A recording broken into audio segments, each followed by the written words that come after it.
Sega sent me a couple of codes to check out Team-Sonic Racing. I looked at it on the PlayStation 4 and also the Nintendo Switch. I am a huge Sonic Racing fan, and it's probably because of the Transformed game that came out a few years ago, which absolutely blew my mind. Sumo Digital was the developer of that title. They've worked in the Sega Racing franchise for a little bit. Teamwork in action!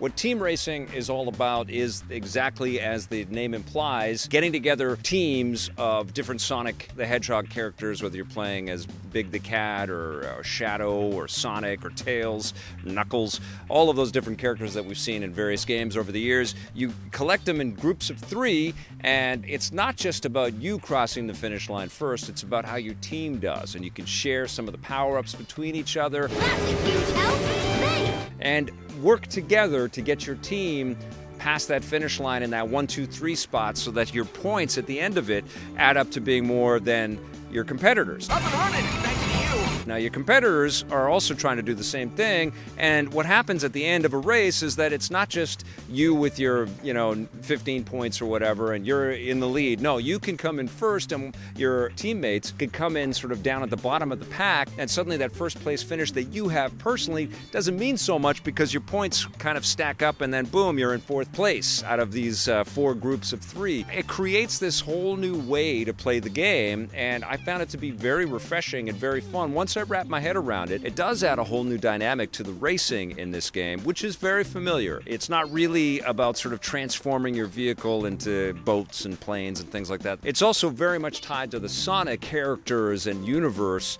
and it's not like a love letter to all of the Sega franchises that are out there, which we've seen before as well. Forward, Hedgehog on a mission! It's fun to play with the AI, but it's a whole other level when you get a couple of other people that you're playing with, whether you're online or you're doing split-screen gaming or whatever. You can race behind one of your teammates and draft behind them and then slingshot past them to great avail. There's also this sort of ultimate mode where you press the triangle button on the PlayStation 4 or the Y button on the X button on the Switch, and then you're going super ultra fast and nothing can stop you or get in your way. It's Team Ultimate time! Your first kind of drop into the Team Sonic Racing experience is that, oh my God, this is overwhelming. Look at all of these different characters. Why is everybody talking to me? Why are you trying to share with this? Why did I just give away my power-up to my teammate?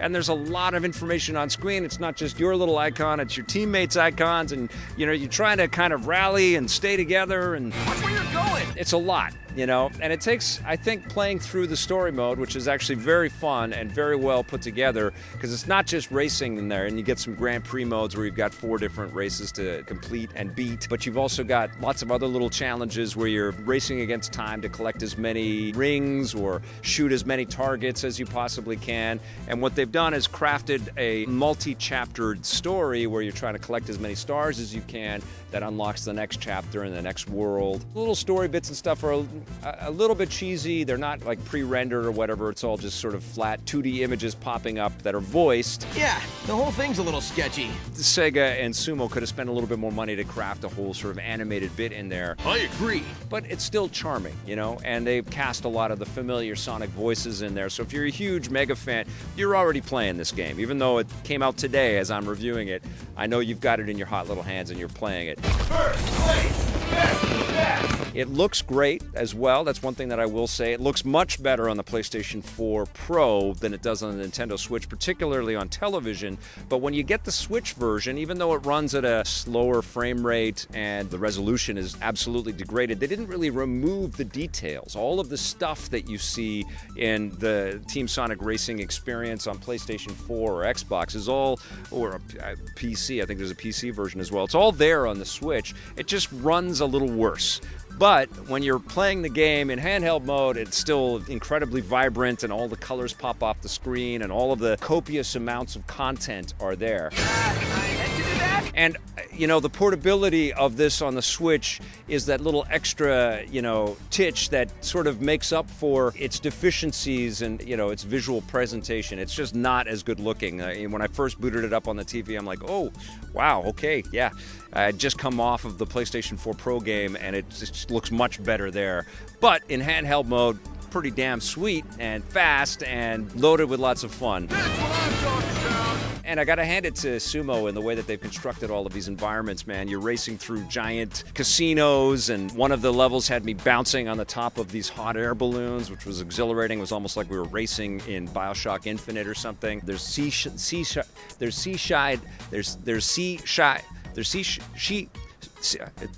You're running around the ocean. You're racing around the ocean. There's also lots of homages to the two-dimensional and three-dimensional Sonic games in there. You'll see big, giant floating octopus with huge cartoony eyes looking at you as you're racing on sort of like this jellyfish, translucent. It's weird, but it's fun. It's cartoon kart racing stuff.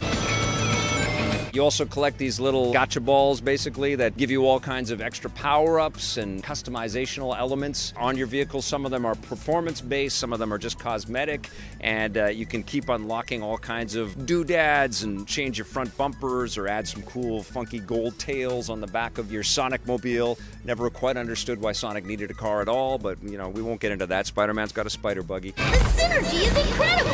Does it beat the champion Mario Kart 8 Deluxe? No, it does not. It's not going to replace that in your heart. Does it beat the previous Sonic and All-Stars and Sega and All-Stars Transformed? I can never remember what the title is. That has Transformed in it. No, it's not better than that, because that also incorporated all kinds of Sega love and the beautiful Sega music, and it was not just a Sonic thing. It was just like a giant hug from Sega. It's not better than that. But it's still fun, and it's still deserving of your time and your attention, especially if you're a kart racing junkie like I am. I think you're going to have a lot of fun. If you love Sonic, and if you love kart racing games, you're going to be in heaven here. I'm going to give Team Sonic Racing an 8 out of 10.